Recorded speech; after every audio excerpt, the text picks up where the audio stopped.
Hey everybody, Panda here, and this is my Christmas tree. This is actually a brand new Christmas tree my mom and I got at Walmart last night, because funny story, a certain little dog, I won't name names, but a certain little dog decided it would be a great idea to chew the cords to the pre-lit tree we used to have. It was such a good idea, Yara. So we had to get a new tree because she chewed the cords, so we couldn't obviously light it, and that would be really lame. My mom did this all so far. I set it up. She put on the little beads and the ribbon, because we do that every year, because we can. Yard, go away. And I'm going to put up the ornaments. The ornaments. I think that's what I used to say when I was a kid. Where the hell did my iPad go? Anyway, I'm going to set up a little stopwatch so I don't ramble on too long and make like a 50-minute part, which would suck. And we'll start it now. Don't touch it, Yard. Don't touch the iPad. Oh, got my laundry over here for laundry day when that's coming up. Oh, shit. Let's get started. What's in here? Oh, we do have lights. Screw it. I'm too lazy. I ain't doing that. I don't even know what half this junk is. Oh! There we go. We got a little tiny baby stocking. I don't know what the point of it is, but it's there. Why not accept it? We got a cow. I'm not gonna lie, these are old ornaments. Like, we haven't gotten like completely new ornaments since like Clinton was president. These were around for the Clinton years. I'm not joking. Like, we occasionally get those new ornaments if we have too many that break, but it's got the Rudolph with, oh shoot, I can't remember that girl's name. Whatever, female reindeer, it doesn't matter, she got turned into deer meat or something. I'm gonna hang you on the tree. I will make you the star. So this has been a fun year overall, I have to say. It's been interesting. I remember around this time last year, I was working at a retail job. I actually wasn't fired or anything, so I probably could say whatever I want about them, but I'll be nice to them. I worked, oh, sock monkey! Love my sock monkey ornaments. It's like my favorite ornament. I just love the sock monkey. Anyway, but no, I worked for a clothing store, and anyone who's worked retail sales, especially at like a teenage clothing store, they know what it's like. I don't think I need to tell anyone it's not the world's greatest scenario. And I gotta say, it was a pretty miserable time that I had, because I quickly found out you were only as valuable as you could kiss ass. And I don't kiss ass. That's not what I do. I will never kiss my boss's ass. If she has something good that I think is right, then yeah, I'll give her a shout out for it, but I'm not going to kiss someone's ass for no reason. Especially not someone that just got hired. Oh my god, we had a manager. She had like just gotten hired not long before I quit. She just, I don't know. I couldn't understand the direction she was going with her managing. And I made that note. I didn't say it in a nice way. I just said, I need to know what I need to do. And I don't know it because she kept swapping me around the store all day for my shift. In 6 hours, I got switched like 7 or 8 times. Yara, get away from all that stuff. Get away. It's bad for you. But no, and I said to the one key holder, look, this is like the millionth time I've been switched. I can't do my job if I'm not in the same area. Because when you're in the front of the store, you're in charge of greeting. When you're in the middle, you work the register. And when you're in the back, you work the fitting room. So I kept swapping between these jobs, and I couldn't do my job properly. And that, I'm not going to lie, pissed me off, because it's like, I'm not going to get ripped a new one because I couldn't do my job right, because I couldn't have one single job. So, I just did not get along with her. She kind of had this attitude with me, at least that's how it came off to me. She always gave me this attitude, like, just because she was manager, she knew everything in the whole world. Even though she had only been, let's see, by the time I quit, she had only been manager for like a month or two. And I never go out of my way to be a bitch to anyone, especially that I work with, because I'm willing to give everyone a benefit of a doubt, even after first impressions, if it's not so great. But she just had this attitude with me. I don't know why. I don't know if it was because I don't know. I really don't know. I was nice towards it. Like I said, I wasn't a bitch to her, so I don't know what her issue was with me that it got to that point. But one day she took me into the back room. It was an opening day before we opened the store. And she's like, look, I can't have you gossiping about me and talking about me. And I'm like, look, I wasn't gossiping. Okay, if I was gossiping, I would have made fun of you or something. Because I assume that's what you do when you gossip, you make fun of someone. I said on the day we worked together, I think we were alone that day too. It was just the two of us opening. That was also a habit, not having enough people to open. But she's like, I can't have you I wasn't gossiping, okay? I said to a person who was higher up than me that I can't do my job right if you don't, keep me in one spot. And you know what? That's a legit concern that I'm sure anyone would have. And she was just not having it. She's like, well, you know what? I could have you fired, but you know what? I'm going to be nice and give you a break. And at that moment, I was like, oh, fuck no. She did not just threaten to fire me. This girl, who had been around for all of a month, did not just threaten to fire me. And she started making up all this BS about how apparently I was being written up by coworkers that didn't even work there anymore. We had 2 assistant managers when I first started that left in like early January. They had both already left, but apparently, before they left, they had such complaints about me that they wrote me up. Yet mysteriously, these complaints weren't so bad that it actually got to me. And they had proofs that I didn't even sign any of these complaints saying that I saw them. So she tried to hold that against me, but she knew that wasn't going to hold water because I never signed them. And I was just so ticked. I was like, you know what? Screw this job. So one day in July, because Phil knew I was not having a good time with this job. So one day I called on day I was an on-call. Whoops. iPad shifted. And I called in that I was an on-call and I said, you know what? And I called the manager. I actually kind of did like her. We got off to a rocky start, but I liked this one. I won't mention names in case they ever find me, even though this is a good thing. But I called her and she's like, oh yeah, you worked there. I'm like, that's not what I'm calling about. I'm calling to tell you, no offense, but screw this job. Now, I was nice to her. I was like, you know what, you were nice. We didn't start off on the greatest of terms, but you know what, you weren't a bad person. She's not. She's a mother of 2 kids. Her kids are so freaking cute. But yeah, but I just could not stand it, because I found out a lot of things when I worked there, and I did not like a lot of them. I'm going to tell you something. Nobody likes inventory.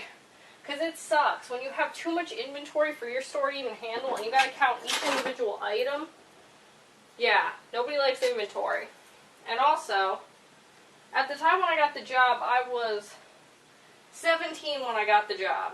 I'm 19 now, but I was 17 when I got the job.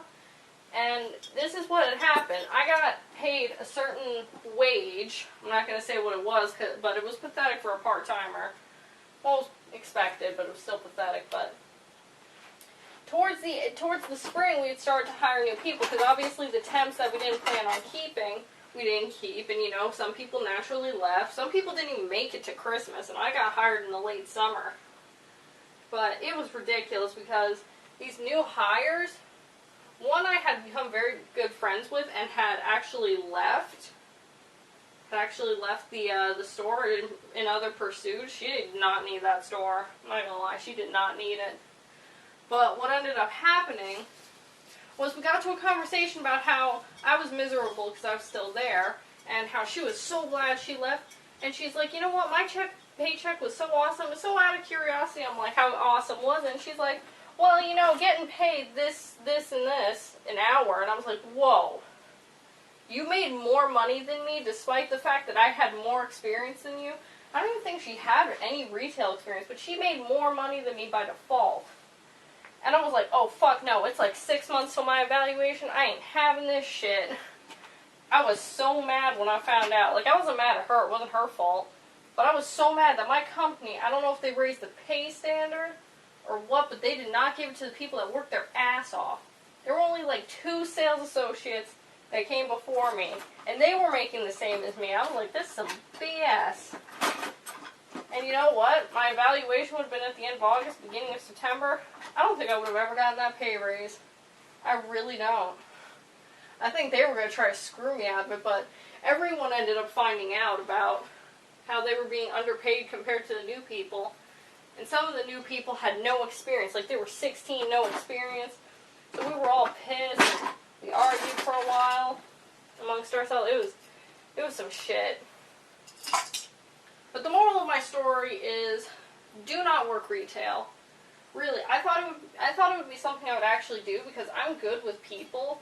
I was actually very nice to the customers. There was only ever one customer complaint, but I ended up finding out that it was complete BS. I never told anyone that I had proof it was complete BS, but whatever, it didn't matter. I was quitting, I was going to quit later that month, so it didn't matter. But I found out that this one customer had complained falsely. I had evidence and everything, but I was like, screw it, I'm not going to do it. It's not worth it. I was so mad about that day too, but I was nice to all my customers. I helped them out. I tried to get them the best deals. I told them what was what. I told them what was good because obviously we had to wear the clothes. Oh, those clothes, man. Oh, those clothes. Ooh. All I'm going to say is this.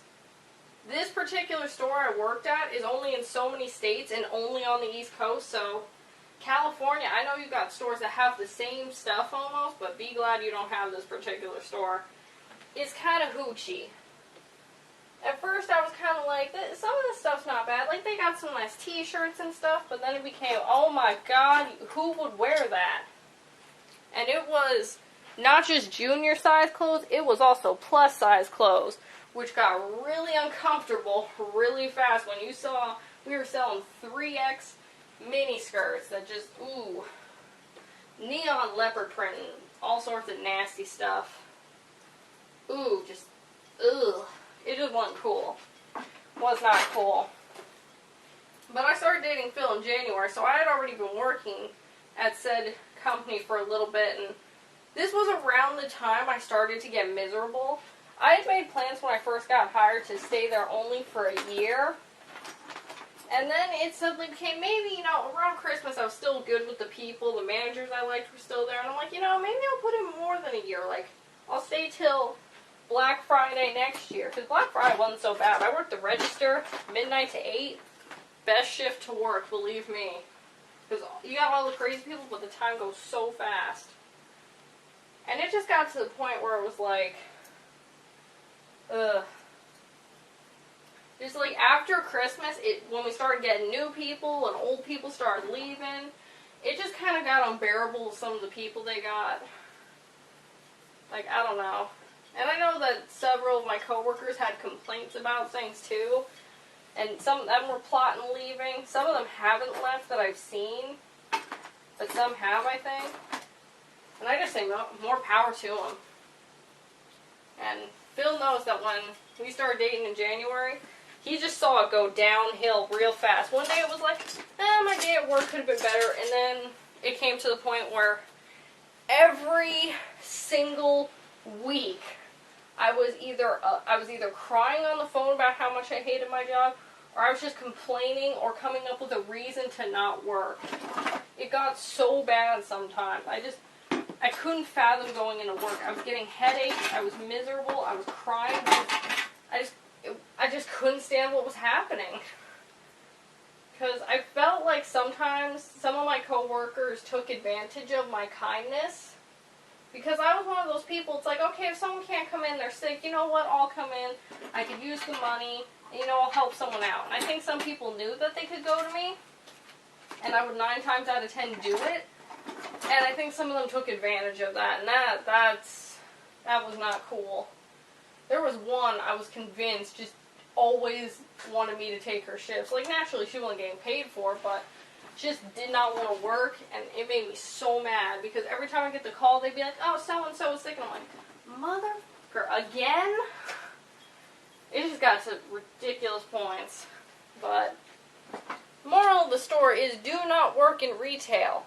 Because you may like clothes, you may like people, you may like helping people, but you know what you need to know? You need to like your coworkers, and you need to be able to pick up the slack for that one person. Because there's always that one person, and you might be that person picking up the slack. And just, ugh. Oh, Phil can tell you. If you ever asked him about my experience in retail, he'll tell you. He'll tell you I was miserable. hated what I had to do, and he knew I was getting called in a lot. He was actually the person that convinced me to quit. I was saying, no, I want to stick out my ear, and he's like, you're not going to make it. You're, like, losing your mind, crying all the time, and it's, like, March. Oh, and they were giving me a hard time about all sorts of stuff. They were giving me a hard time about Phil, even. But you know what? I think I'm going to split the video, and I'm going to tell you about the drama with Phil, and, you know, my relationship with Phil. I think that'll be a good second video in which to talk about stuff. Okay, we're back. Let's get rolling.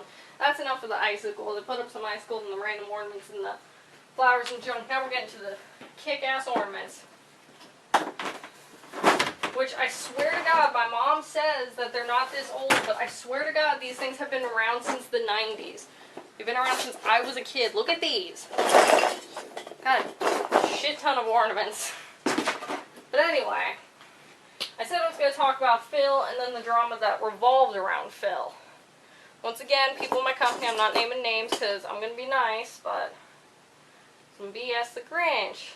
This is actually a coin purse, but the string broke off and my mom used that as an ornament. We'll put him... No, we're going to put him right here. He's in Pimp Castle. There we go.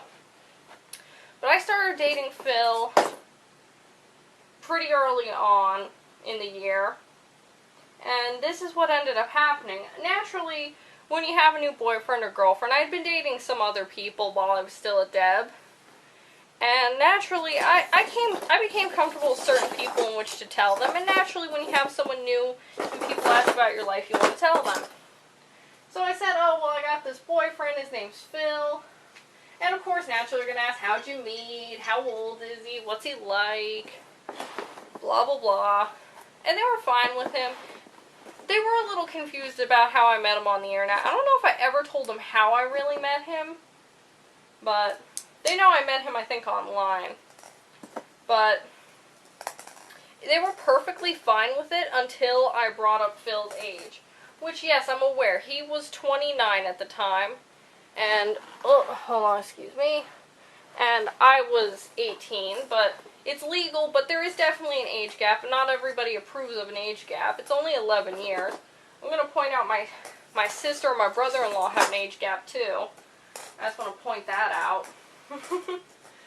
He's like, my brother-in-law's like in his 40s, and my sister is almost 30, so it's not like this is the first time this happened in my family. But no, they were fine with it until I told them his age. And then it kind of got a little weird with some people. Some people were like, oh, that's cool, you know, he just happens to be older, but hey, you're happy, everyone's happy. But some people were really freaked out by the idea of me dating someone older. And they made some jokes, like obviously they ribbed me a little bit about him being older, like, oh, I couldn't find anyone at your high school, or, you know, little cracks like that, and I was fine with that. But then it got to the point where they were making fun of him for his age, in ways that I just didn't think were cool. SpongeBob ornament, I do believe. No, they started making jokes like, oh, he's just a pedophile and stuff, or they made fun of him. They started calling him Dr. Phil because he's older, like Dr. Phil on TV. And they made some very derogatory comments about Phil's working anatomy and the fact that it might not work and that it... Well, I don't need to tell you what they might have said about Phil's anatomy, but they implied that it did not work, which really annoyed me, because that was kind of messed up. Dr. Seuss, ornaments are old as hell. You can just feel, these are like the styrofoam ball ornaments. Oh, shit. Whoops. But yeah, they made derogatory comments about him, and I kind of didn't really say too much, but it really irked me inside. And I told Phil some of the comments, and I think he was a little upset too, but not as much as I was. Like, I was like, what the hell? You guys were fine with him when you thought he was like 18, 19, maybe even 20. Mid-20s or something, but as soon as you found out there were 11 years between us, all hell broke loose. And it started being a topic all the time when I worked with certain people. Certain people were cool with it. They would just ask how he is. But other people were like, oh, you're still seeing him, and then sling in a derogatory joke or two.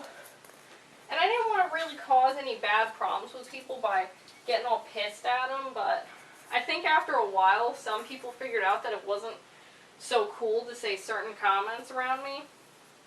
Because, I mean, joking or not, that's still my boyfriend. I still want you guys to respect, you know, the fact that we're happy, we don't have any problems, we get along very well. Yeah, there's an age difference, but it's not a big deal. I don't think about it, and neither does Phil, so why are you thinking about it so much?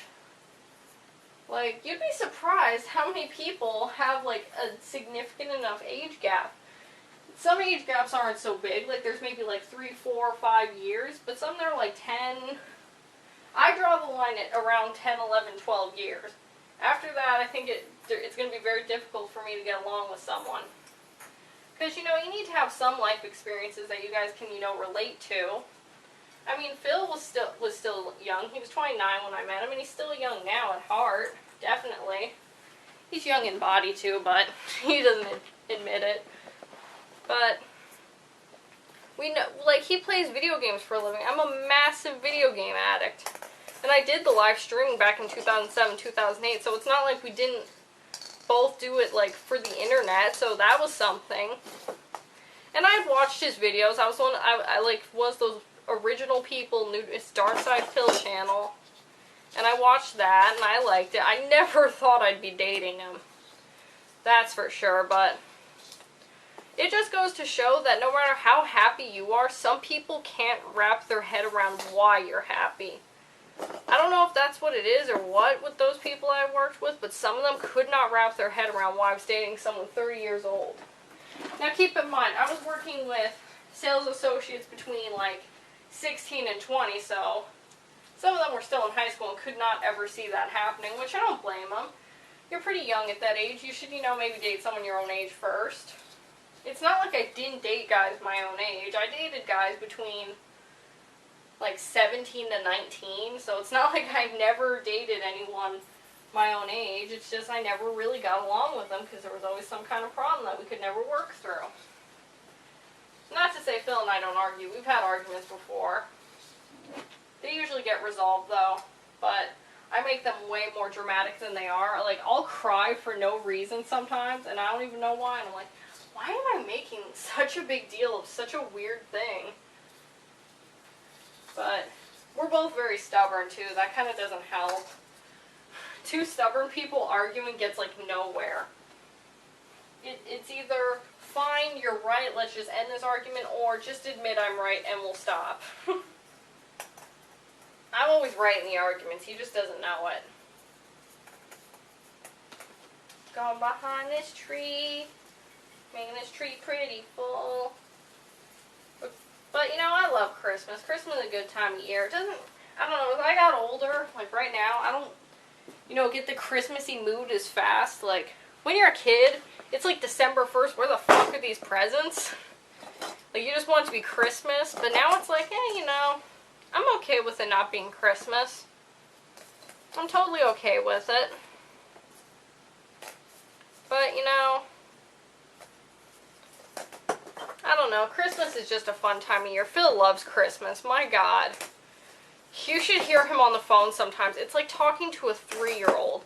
It's like, oh my God, I'm so excited for Christmas. It's like, no shit, I can tell you. I can feel you bouncing off the walls.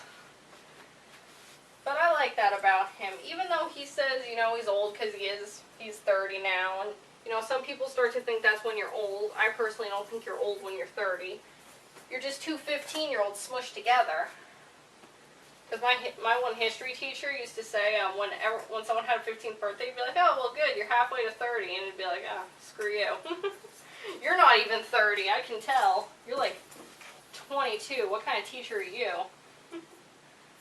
But yeah, he is just such a kid at heart. And I wish you guys, like the fans, actually... I know you guys meet him at, like, MagFest and stuff, but you guys just got to see him in his condo on a day-to-day basis. He is just so different than some people, I think, expect. He's just so... He kind of has a serious edge to him, but he doesn't take himself too seriously.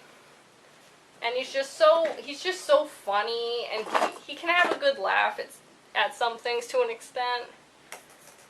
He knows that I tease him sometimes. I totally tease him all the time. He's all like, and I'm all like, I'll just deal with it.